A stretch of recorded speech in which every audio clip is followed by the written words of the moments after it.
بسم الله الرحمن الرحیم. راځئ چې د ګوګل اکاونټ جوړول د لپاره موږ ګوګل کروم کولاو کو په رائټ سایډ کې په ټاپ کارنر کې ورکړی شوی دا جیمیل په دې باندې موږ کلیک وکړو. ها د دې کلیک نه پس دا موږ ته داسې یو انټرفیس راځي. په دې کې به موږ په کریټ ان اکاونټ کوم چې په بلو ټیب کې ورکړی شوی په دې کلیک وکړو. ټیک شو چې کله موږ دا کلیک کوو نو دې نه پس موږ ته دا انټرفیس کولاو شي. په دې کې فرست نیم لیکل وي او د فرست نیم نه پس په سیکنډ ټیب کې به موږ لیکو خپل لاست نیم. لومړی نوم زما نومان هغه ولیکو، بیا مې خان ولیکو، بیا به موږ دلته په دې ټیب کې خپل د خوښې یو آی ډي ولیکو چې زما یوزر نیم به څه وي. هغه به موږ ولیکو که چېرې اویلیبل وي نو دی به موږ ته راکړي، که نه موږ ته به په دغه شان ریډ لیکلو کې وي چې ټرای انذر یوزر نیم، دس یوزر نیم از ټیکن، ټرای انذر ون. صحیح شو.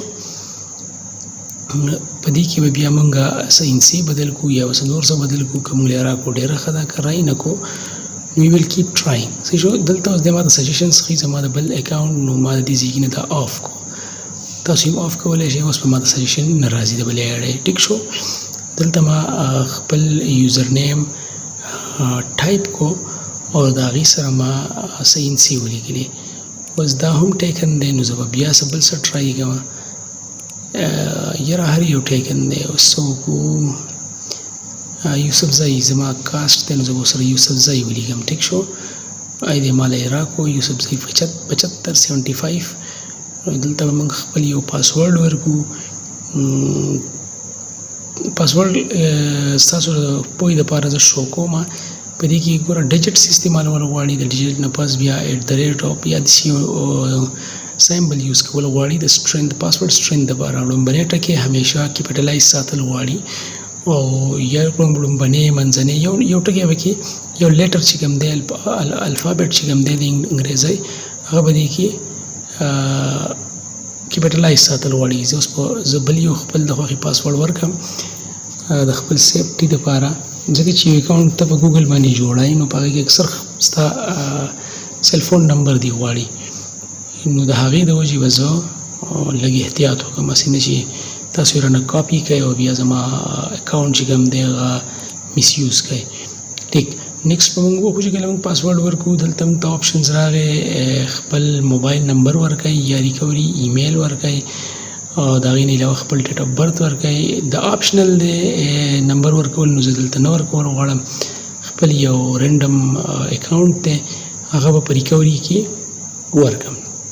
ټیک شو. په ریکوري کې ما خپل اکاونټ ورکو. د هغې نه پس به زه څه کوم، یو منټ ښه د هغې نه پس به زه خپل ډیټ آف برت ورکوم. لومبی زموږ سره دی په دې کې ډے 12 ما ولیکو رینډملی ها، اور د دې نه علاوه منت کې ما فیبروري ولیکو او په ایئر کې ما 2000 ولیکو. ټیک شو.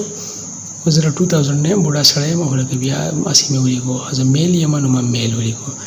د دې نه علاوه تاسو فیمیل یې نو فیمیل لیکلی شئ، رادر ناټ سې کولی شئ، ادرس کولی شئ. ستاسو پورې دا چې تاسو څو آپشنز سلیکټ کول غواړئ. دلته بیا نیکسټ دی. د نیکسټ نه پس موږ ته راشي څه ټرمز اینډ کنډیشنز او موږ الریډي چې نه یې کوئ نو وروره تاله ګوګل اکاونټ نه درکوي نو دا به ته خامخا آی ایګري کوئ او بیا به مخ په وړاندې باندې ځي. خو ټایم د سره یې ریډي کوئ. ټرمز اینډ کنډیشن کې دومره څه خاص خبرې نشته دی.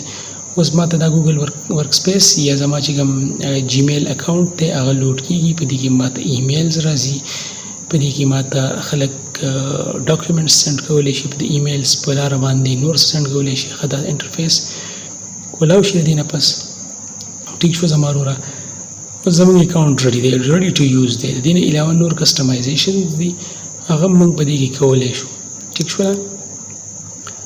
اوس چې زه کله نور کسټمایزیشنز کوم نو د هغې دپاره نورې لارې دي. زما انباکس دی، په دې کې زما سره انباکس کې ټول میسیجز دي، بیا د لاندې سټارټ دی، بیا سنوز دی، بیا سینټ دی، بیا ډراپټس دي. بیا چې مور موږ کله کلیک کړو نو نور آپشنز راشي. جیمیل اکاونټ نن سبا ګوره په انډرایډ موبایلز کې هم یوز کېږي او چې تاسو په څه باندې هم اکاونټ جوړول غواړئ نو جیمیل اکاونټ په هغې کې لازم و ملزوم دی. اوس یوټیوب چینل هم کولا واخلئ نو جیمیل پکې لازمي دی. دا زموږ سره نور سیټینګز دي د دې که موږ چې کول غواړو نو کولی شو، او که نه کول غواړو نو نشو کولی. د نور سیټینګز لپاره به بیا بله ویډیو جوړه کړو. د ویډیو کتو لپاره ډېره ډېره مهرباني. د الله په امان.